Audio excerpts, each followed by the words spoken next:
السلام علیکم ناظرین، پروگرام ہماری بھی سنو میں بدر منیر چودھری حاضر خدمت ہیں۔ پاکستان سے آج کل کوئی بھی اچھی خبر نہیں آ رہی اور ہم وطن سے دور بیٹھے ہیں اور خبر کا دکھ اور افسوس کئی گنا زیادہ بڑھ جاتا ہے۔ اور جب ہم غور کرتے ہیں پاکستان کے صوبوں کے حوالے سے تو کہیں بھی امن اور سکون نام کی کوئی چیز نہیں ہے۔ بلوچستان میں پہلے ہزارہ کمیونٹی کو ٹارگٹ کیا گیا، ان کو مارا گیا، اور اس کے بعد کراچی میں عباس ٹاؤن کا جو واقعہ ہے وہ دل دہلا دینے والا ہے۔ کون اس سازش کے پیچھے ہے؟ کیا ہم پاکستانی، ہم مسلمان ایک دوسرے کو مار رہے ہیں یا پاکستان کا دشمن سرگرم عمل ہے؟ بہت حساس سوالات ہیں جن کے جواب لینا بہت زیادہ مشکل ہے۔ جوں پاکستان میں الیکشن قریب آ رہے ہیں، امن اور سکون دور ہوتا چلا جا رہا ہے۔ خاص طور پر پنجاب میں انتہا پسند گروپوں کے حوالے سے بعض الزامات پاکستان مسلم لیگ نون پر آ رہے ہیں کہ وہاں پر حافظ سعید جیسے لوگ موجود ہیں اور لشکر جھنگوی کے گروپ وہاں پر سرگرم عمل ہے۔ یہ الزام ہے پاکستان پیپلز پارٹی کا، وفاقی حکومت کا، جو میاں نواز شریف کی مسلم لیگ پر آ رہا ہے۔ تو اسی حوالے سے ہم نے اسٹوڈیوز میں دعوت دی ہے پاکستان مسلم لیگ نون کینیڈا کے مرکزی رہنما اجمل وائیں صاحب کو۔ وائیں صاحب بہت شکریہ آپ کا تشریف لائے۔ آپ یہ بتائیے، جو الزامات اب کھلم کھلا ہو گئے، رحمان ملک صاحب نے، اب پہلے تو تھوڑا سا ہیزیٹیشن کے ساتھ باتیں ہو رہی تھیں، اب لشکر جھنگوی، پہلے لشکر طیبہ کے حوالے سے تھیں کہ حافظ سعید صاحب کو آپ لوگوں نے بڑی پروٹیکشن دی ہوئی، اب لشکر جھنگوی کی بات ہو رہی۔ باقی پاکستان مسلم لیگ کے روابط ہیں ان انتہا پسند تنظیموں سے؟ بسم اللہ الرحمن الرحیم۔ بدر بھائی، جو آپ نے یہ بات کی لشکر جھنگوی کی، تو لشکر جھنگوی ہو، سپاہ صحابہ ہو، سپاہ محمد ہو، یہ سارے لوگ پاکستانی ہیں جو بیس کرتے ہیں، تو ہم میں سے ہی یہ لوگ ہیں۔ اگر ان کے کسی کے ساتھ روابط ہیں ذاتی طور پہ، میرے ساتھ بھی، آپ کے ساتھ بھی، یہ لوگ ہمارے گلیوں محلوں میں رہتے ہیں یہاں پہ، تو اس پہ تو کسی کو کوئی اعتراض نہیں ہے ان کے یہاں پہ رہنے سے، ان کے کام کرنے سے۔ ہاں، جو بھی بندہ قانون کو ہاتھ میں لیتا ہے، وہ تنظیم کی شکل میں ہو، انفرادی شکل میں ہو، گروپ کی شکل میں ہو، پارٹی کی شکل میں ہو، قانون کی خلاف ورزی کرنے والے کو پکڑا جانا چاہیے۔ پاکستان مسلم لیگ نون نے کبھی بھی لشکر جھنگوی کے ساتھ کوئی انتخابی اتحاد نہیں کیا۔ یہ جو آپ بات کرتے ہیں انڈیویجولز کی، نہیں، اس سے پہلے جب وہ کالعدم نہیں بھی تھی تو اس وقت بھی ہم نے ان سے کوئی اتحاد نہیں کیا تھا، تو جب وہ کالعدم ہوگی تو پھر تو کوئی بھی اتحاد نہیں کر سکتا۔ بھائی صاحب، وہ پولیٹیکل پارٹیز تو نہ پہلے تھیں نہ اب ہیں۔ نہیں، ان کی سیٹیں تو ہیں نا، اب دیکھیں جنگ وغیرہ میں ان کی سیٹیں تو نکلتی ہیں نا ادھر سے، یہ لوگ سیٹیں تو لیتے ہیں نا اپنی، تو لشکر جھنگوی ان کے نام سے نہیں، لیکن ان کے یعنی تو کون ان کو آزاد ہیں کہ کوئی ٹکٹ دیتا ہوں؟ دیکھیں لوگ ان کو، پاکستان کے لوگ ان کو کچھ ووٹ بھی تو دیتے ہیں نا۔ جو میں کچھ ان کی کوئی حمایت نہیں کر رہا لشکر جھنگوی کی یا سپاہ محمد کی یا سپاہ صحابہ کی، میں بات یہ کر رہا ہوں کہ ان لوگوں کو مین سٹریم میں لانے کی ضرورت ہے سب کو، لیکن جو بندہ قانون کو ہاتھ میں لیتا ہے، جس نے اگر کوئٹہ میں بم دھماکہ کیا یا کراچی میں بم دھماکہ کیا، اس کی پکڑ بہت ضروری ہے۔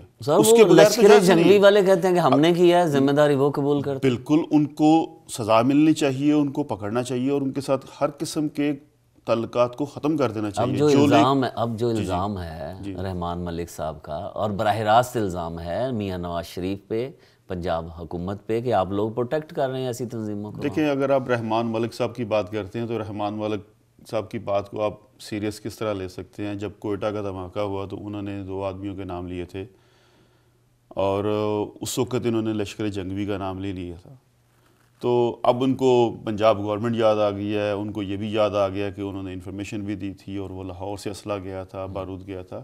تو رحمان ملک صاحب کی باتوں کو میرا نہیں خیال کہ آپ اتنا سیریسلی لیں۔ اگر وہ کچھ کر سکتے تھے تو فیڈرل میں بھی ایجنسیاں ہیں ان کے پاس بھی ریسورسز ہیں، وہ رینجر کے ذریعے بھی اپنا عمل کر سکتے ہیں اس کے اوپر۔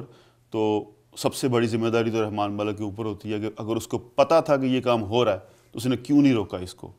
تو وہ تو جھوٹا آدمی ہے، میں یہی کہہ سکتا ہوں جھوٹے بندے کے اوپر ہم لوگ کیا آدھا گھنٹہ ڈسکس کریں گے. نہیں لیکن ہے کہ ساری تنظیمیں پنجاب میں اندر موجود ہیں, سرگرمیاں ان کی پنجاب میں وہی کے بات اندر کر رہا ہوں نا کہ جو بھی پاکستانی ہے اس کو پاکستان میں رہنے کا حق تو ہے نا بھائی, آپ اس کو حق تو نہیں چھین سکتے. اگر کوئی بندہ یہ کہتا ہے کہ میں لشکر جنگوی کا ہوں اور میں نے کسی کو مارا ہے, یا بندہ اگر کوئی لشکر جنگوی والے نے ذمہ داری لی ہے نا کوئٹہ کی, تو پورے پاکستان کے عوام کو ایک ساتھ مل کے ان کے خلاف کھڑے ہو جانا چاہیے, ان کے خلاف ایکشن ہونا چاہیے. اور جو ذمہ دار ہیں معصوم لوگوں کی جانوں کو قتل کرنے کے, ان کے خلاف ایکشن ہونا چاہیے. اس میں کون کرے گا, کون کرے گا؟ پنجاب کی پولیس کرے گی, پنجاب کی حکومت کر سکتی ہے نا. سر ملک اسحاق جس کو آپ کہتے ہیں, اپنا رحمان ملک صاحب کہہ رہے ہیں جن کے بارے میں, وہ سپہ صحابہ کے آپ لوگوں کے پاس ہے, وہ اس کو بھی اریسٹ کس نے کیا؟ وہ اس کو پاکستان میں جو پنجاب کی گورنمنٹ نے اس نے اریسٹ کیا. اور اس کو جو اسلحہ کے لائسنس دیے ہیں وہ کس نے دیے ہیں؟ وہ رحمان ملک صاحب نے دیے ہیں. ذرا ان سے بھی تو پوچھیں نا آپ کہ بھئی آپ نے لائسنس کس چکر میں دیے ان کو؟ ہم ان کو گرفتار کرتے ہیں اور ان کے اوپر کیس کوئی نہیں ہے اس وقت, ان کو نظر بند کیا ہوا ہے ہم نے. اچھا, اور حافظ سعید صاحب؟ حافظ سعید صاحب کے اوپر کوئی کیس نہیں ہے اس وقت, عدالتوں نے بری کیا ہوا ہے. اگر کسی کے اوپر کوئی کیس نہیں ہے, دیکھیں بات سنیں, دیکھیں اگر ساری دنیا کہہ رہی ہے کہ یہ لوگ وہ ہیں جو دہشت گردی میں ملوث ہیں, یا تو پھر یہ ہے کہ ان کو کٹہرے میں لا کے مقدمات چلائے جائیں, یا اگر انڈیا کہہ رہا ہے کہ جی حافظ سعید نے ممبئی کے دھماکوں میں مین کردار ادا کیا ہے, تو ان سے وہ منگوا کے دیکھ تو لیں. آپ پنجاب حکومت خاموش کیوں ہیں؟ نہیں سر, وہ اس طرح نہیں ہوتا کہ ہم پنجاب گورنمنٹ نے انڈیا سے تو نہیں پوچھنا نا کہ کیا ان کے خلاف مقدمات ہیں. ان کا پورا ایک پینل بنا ہوا ہے. ویسے آپ شہباز شریف صاحب چائنا جا رہے ہیں, جرمنی جا رہے ہیں, سمجھوتے کر رہے ہیں دوسرے ملکوں کے ساتھ, تو پاکستان میں جو امن قائم کرنے کے لیے اپنا کردار ادا کیوں نہیں کر رہے؟ نہیں, کیوں نہیں, ہم نے امن قائم کیا ہوا ہے بھائی پنجاب میں. پنجاب کے اندر جہاں تک ہماری ایک پاور ہے اس کو ہم نے مینٹین کیا ہوا ہے. اور الحمدللہ دوسرے صوبوں کی نسبت, میں یہ نہیں کہتا کہ پنجاب میں جو ہے وہ بہت امن ہے, لیکن دوسرے صوبوں کی نسبت پنجاب میں بہت بہتر حالت ہے. ہم 45 ملکوں کی جو فوجیں وہاں پہ بیٹھی ہیں افغانستان میں, آپ کو پتہ ہے یہ لوگ جب کسی ملک میں حملہ آور ہوتے ہیں تو پھر اب ویتنام کو لڑائی تو ویتنام میں ہوتی ہے, لیکن حشر کمبوڈیا کا بھی ہو جاتا ہے ساتھ میں. تو ہمسایہ ملک کا بہت برا حشر ہوتا ہے. ہمارے ملک کے اندر, پاکستان کے اندر 45 ملکوں کی سیکرٹ ایجنسیاں کام کر رہی ہیں ساتھ میں. تو ان حالات میں آپ ایک اتنے بڑے صوبے کو پروٹیکٹ کریں, اور اس کی جو ہے آپ ریشو دوسرے صوبوں سے اگر آپ کمپیئر کریں تو بہت بہتر ہے. پنجاب میں جو لا اینڈ آرڈر کی صورتحال ہے دوسرے صوبوں سے وہ بہت بہتر ہے. تو میں یہ پوائنٹ ریز کر رہا ہوں کہ پنجاب میں جہاں تک ہمارا بس چلتا ہے, ہم نے وہاں پہ حالات کو بہتر رکھا ہوا ہے. سیاسی مجبوریاں ہیں کہیں نہ کہیں, کسی کونے میں کھدرے میں چھپی ہوئی. میرا نہیں خیال کہ پاکستان مسلم لیگ نون جو اتنی بڑی پارٹی ہے اس کو 2-3 سیٹوں کے لیے کسی سیاسی مجبوری کی جو ہے نا وہ سہارا لینا پڑے گا. یہ بالکل غلط بات ہے, اس کو میں بالکل ڈینائی کروں گا. اور یہ سوچ اور یہ جو پراپوگنڈا کیا جا رہا ہے, رحمان ان کے پاس کچھ ہے نہیں کہنے کو. اور یہ دیکھیں کہ ہم نے کیا لینا ہے بھائی لشکر جنگی والوں سے, ہم نے کچھ نہیں لینا ہے. جب آپ کہہ رہے ہیں کہ جنگ میں ایک دو سیٹیں بھی بڑی اہم ہوتی ہیں جب آپ نے گورنمنٹ لینی ہے. ضرورت نہیں ہے. پاکستان مسلم لیگ ایک بہت بڑی جماعت ہے, پورے ملک کی جماعت ہے یہ. ان کو 1-2 سیٹوں کے لیے ہم کیوں ان کا سہارا لیں گے بھائی؟ جو باٹم لائن یہ ہے کہ جو کرائم کرتا ہے وہ کسی بھی پارٹی سے اس کا تعلق ہو, وہ کسی بھی گروپ سے اس کا تعلق ہو, وہ جتنی مرضی سیٹیں لے کے آ جائے. کراچی میں ہم نے ان سے کمپرومائز نہیں کیا آج تک, کہ جب تک ایم کیو ایم ہو یا دوسری جماعتیں جو کہ آرم ونگ رکھتی ہیں, ہم ان سے نہیں بیٹھنے کو تیار. کراچی میں ہمارے میاں محمد نواز شریف ہمارے لیڈر کہتے ہیں کہ جب تک یہ دو بار تو بیٹھے ہیں آپ کو جب ضرورت ہوتی ہے تو وہ ساتھ تو مل جاتے. فرض کرتے ہیں آئندہ گورنمنٹ آپ کی آ جاتی ہے, تو آپ سمجھتے ہیں ایم کیو ایم کے بغیر آپ سندھ میں حکومت قائم کر سکتے ہیں؟ آپ بیٹھ جائیں گے پھر, دیکھیں جی یہ باتیں یہی رہ جائیں گی, ریکارڈنگ لوگ وہ دیکھا کریں گے آپ لوگ. حکومتیں آنی جانی چیزیں ہوتی ہیں. حکومت ہماری تھی جب ہم نے آپریشن کیا تھا اور گورنر راج لگایا تھا, تو حکومت اتنی اہم نہیں ہوتی.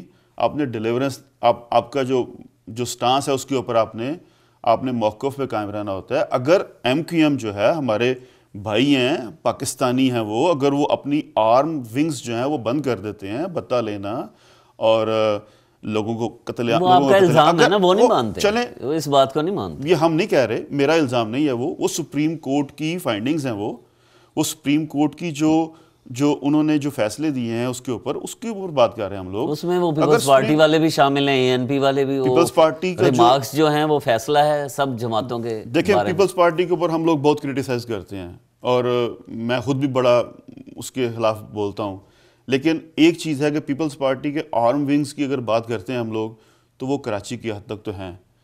ہمیں سندھ میں اور پنجاب میں ہمیں یہ چیز ہمیں ان کو اپریشیٹ کرنا چاہیے کہ پیپلز پارٹی والوں نے ایسے کوئی ونگز نہیں بنائے ہوئے. لاہور میں نہیں ایسا ونگز، لیاری میں نہیں ہے. لیاری میں ہے، میں نے کہا کراچی میں. کراچی کے بعد اگر آپ کراچی سے باہر نکلیں، لاہور میں پیپلز پارٹی پاکستان کی ایک جماعت ہے، پورے پاکستان میں ہے. بلوچستان میں ہم نے نہیں دیکھے ان کے کوئی آرم ونگز ہوں، لیکن کراچی میں ان کے ہیں. اگر یہ اس حد تک اس کو کنٹرول کر رہے ہیں، سب کو کنٹرول کرنا چاہیے. ANP بھی جو ہے ان کے بھی آرم ونگز مجھے نہیں لگتا کہ یہ پشاور تک میں نہیں ہے. وہ اب انتخابی اتحاد آپ کے ساتھ ہو گیا ANP کا تو، اور آپ NPP کا NPP کا اور ANP بھی ممکن آپ کے ساتھ آ ہی جائے. دیکھیں اگر کوئی اپنے آرم سٹرگلز کو ختم کریں، یہ لوگ آرمز ونگز کو ختم کریں، اور MQM اگر اپنے آرمز ونگز کو بند کرے، ہم ان کے ساتھ بھی بیٹھنے کو تیار ہو جائیں گے کل کو. کیوں نہیں؟ پاکستانی ہیں یہ کوئی اپنا کوئی امریکنز تو نہیں ہے کہ ان کے ساتھ ہم بیٹھ نہیں سکتے بھائی. چلیں جی، اللہ کرے جو آپ نے بڑا اچھا نقشہ کھینچا ہے ایسا ہے نہیں ہے. چلیں وقفے کے بعد آپ سے بات جاری رکھیں گے. پاکستان کے حوالے سے، پاکستان کی سیاست کے حوالے سے گفتگو ہو رہی ہے. پاکستان مسلم لیگ نون کینیڈا کے رہنما اجمل وائیں صاحب سے کوشش کریں گے دوسری سیاسی جماعتوں کے جو رہنما ہیں جو کینیڈا میں مقیم ہیں ان سے ٹیلی فونک گفتگو کریں اور ان کو بھی اس گفتگو کا حصہ بنائیں، تاکہ ہم دیکھیں کہ باقی سیاسی جماعتیں جو ہیں وہ کیا کہتی ہیں کہ الیکشن سے پہلے کیا ہونے والا ہے، اور واقعی الیکشن ہو جائیں گے. یہ بھی ایک ایسا سوال ہے جو الیکشن کے بعد ہی اس کا جواب مل پائے گا کہ الیکشن ہو چکے ہیں.